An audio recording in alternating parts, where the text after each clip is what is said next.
एक वन में सेमर के पेड़ पर एक चील रहती थी। पास की झाड़ी में एक सियारिन भी रहती थी। दोनों में खूब पटती थी।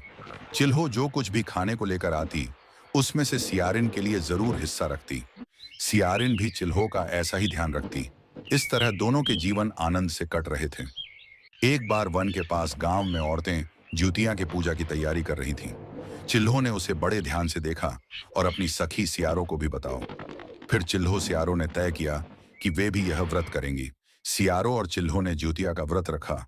बड़ी निष्ठा और लगन से दोनों दिन भर भूखे प्यासे मंगल कामना कर व्रत में रही। मगर रात होते ही सियारिन को भूख प्यास सताने लगी। जब बर्दाश्त न हुआ तो जंगल में जाके उसने मांस और हड्डी पेट भरकर खाया। चिल्हो ने हड्डी चबाने के कड़-कड़ की आवाज सुनी तो पूछा कि यह कैसी आवाज है। सियारिन ने कह दिया, बहन भूख के मारे पेट घुड़घुड़ा रहा है, ये उसी की आवाज है। मगर चिल्हो को पता चल गया। उसने सियारिन को खूब लताड़ा कि जब व्रत नहीं हो सकता तो संकल्प क्यों लिया था। सियारिन लजा गई, पर व्रत भंग हो चुका था। चिल्हो रात भर भूखे प्यासे रहकर व्रत पूरा की। अगले जन्म में दोनों मनुष्य रूप में राजकुमारी बनकर सगी बहनें हुईं। सियारिन बड़ी बहन हुई और उसकी शादी एक राजकुमार से हुई। चिल्हो छोटी बहन हुई, उसकी शादी उसी राज्य के मंत्री पुत्र से हुई। बाद में दोनों राजा और मंत्री बने। सियारिन रानी के जो भी बच्चे होते वे मर जाते, जबकि चिल्हो के बच्चे स्वस्थ और हट्टे कट्टे रहते। इससे उसे जलन होती। उसने कभी उनका सर कटवाकर डब्बे में बंद करा दिया, पर वह शीश मिठाई बन जाती और बच्चों का बाल तक बांका न होता। बार बार उसने अपनी बहन के बच्चों और उसके पति को मारने का प्रयास भी किया, पर सफल न हुई।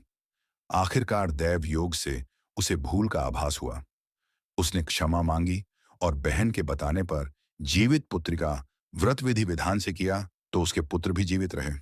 चिल्लो सियारों की कथा। भाइयों और बहनों, अब आप सब श्रद्धा से सुनिए जीत या व्रत में कही जाने वाली चिल्लो और सियारों की कथा।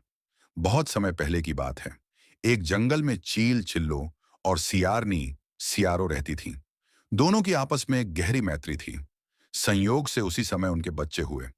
एक दिन दोनों सहेलियां नदी के किनारे खेलने चली गईं। खेलने में मस्त होकर उन्होंने अपने अपने बच्चों को नदी तट पर छोड़ दिया। कुछ समय बाद जब वे लौटीं तो देखा चील के बच्चे सुरक्षित बैठे हैं, पर सियारों के बच्चे डूबकर मर गए। सियारो विलाप करने लगी, हे चील बहन, तुम्हारे बच्चे तो जीवित हैं, मेरे बच्चे क्यों डूब गए? मैंने क्या पाप किया था? चील ने समझाया, बहन, ये सब हमारे अपने कर्म का फल है। मेरे पूर्वजों ने पितरों का श्राद्ध और संतान के लिए व्रत किया था, इस कारण मेरे बच्चे सुरक्षित रहे। परंतु तुम्हारे पूर्वजों ने कभी श्राद्ध तर्पण और व्रत नहीं किया, इसीलिए तुम्हारे बच्चे अल्पायु हुए। यह सुनकर